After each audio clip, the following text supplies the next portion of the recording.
How important is zinc if you have a thyroid condition? It's actually pretty darn important. My name is Amie Hornaman. Welcome. Thanks for watching. I am a functional medicine practitioner and I specialize in treating thyroid conditions. So let's talk about zinc really quickly, and I'll try to keep this brief. Zinc is critical to the immune system. It's very, very important for your immune system, but it's also very important to your thyroid.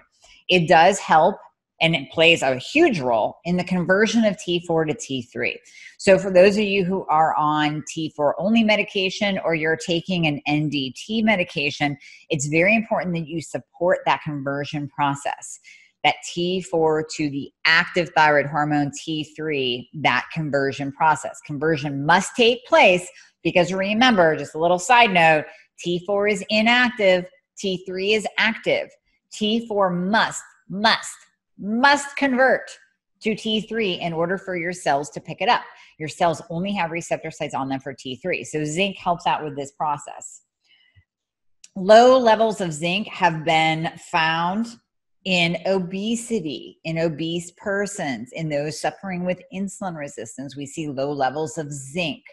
So there is a connection. We also see low levels of vitamin D in obesity and insulin resistance as well. That's why I always tout the importance of vitamin D, but zinc is becoming a big player in the role of a healthy thyroid, as we are seeing more and more medical literature come out in terms of its relationship to the immune system, especially now during COVID, as well as obesity and insulin resistance, and regulating glucose levels. As we said, zinc is needed to convert the storage thyroid hormone T4 into the active form of T3. Low levels of zinc can interfere with this conversion process. Low levels of zinc also may cause you to experience more illness, colds, allergies. Now remember, this is also tied to Hashimoto's and hypothyroidism. So if your zinc levels are low and you're experiencing all these allergies and hives and frequent colds, we don't know, is it that you are going hypo again? And when we look at this one little component, is it that you're going hypo again, or do you just need a little bit of zinc to boost your immune system? So very, very important. Okay, foods that contain zinc: oysters, lobster, a little bit in chicken. Of course, you want to get the hormone-free, free-range chickens, organic. And then we go into liver, if you're kind of into liver and onions, but most people aren't. And then if you are on a vegetarian or plant-based diet, you are at increased risk for low zinc levels. So you don't want to take too much zinc. It's the same thing as we never want you to take too much selenium. We never want you to push your iodine levels too high, but a good quality supplement, and I can provide a link to the zinc supplement that I take. It's by Designs for Health. You know that they are my favorite company. And it's just one per day. And oftentimes we take zinc and magnesium right before bed. And that actually helps the body's repair system. It helps you get into a deeper sleep. It helps out with muscle repair, especially if you are working out. And it actually increases your growth hormone. So zinc is fantastic taken right before bed.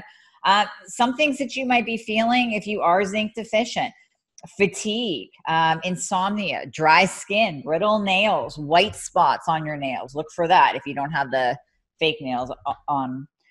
Poor wound healing, diarrhea, fertility or sexual health issues like erectile dysfunction, low moods, depression. So all of this sounds like it correlates with hypothyroid symptoms, and it does.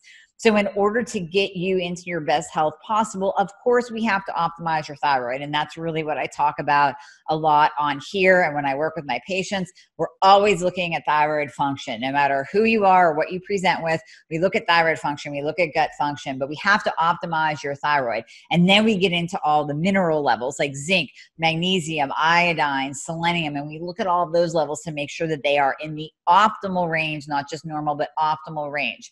So consider adding a zinc supplement to your supplement protocol. I know many of you are on so many supplements already. You should see my cabinet. I did a video a while ago where I showed you each and every supplement that I take, and I can certainly do that again. It's a lot, because the bottom line is you're not going to get that kind of amount, the correct amounts from our food. Our soil is so depleted. with, you know, like I said, with the chicken and with the beef, we're pumping hormones, we're pumping antibiotics, and we just can't get the right amount of vitamins and minerals from our food sources like we used to be able to. So supplementation is necessary in some instances. So make sure you get your zinc level checked. You can always go to Ulta Labs and test it yourself. It's very inexpensive, and consider adding in a zinc supplement. Very, very hard to go zinc too high in zinc, to go into a zinc excess, just like toxic, just like it's very, very difficult to be vitamin D toxic. But zinc is one that you do want to get tested maybe a couple times a year, twice. Consider doing it twice a year, especially if you are on a supplementation protocol with zinc. So any questions, let me know. Post them in the comments section below or reach out and tag me. I'll be happy to help you. Okay, look forward to seeing you in more videos.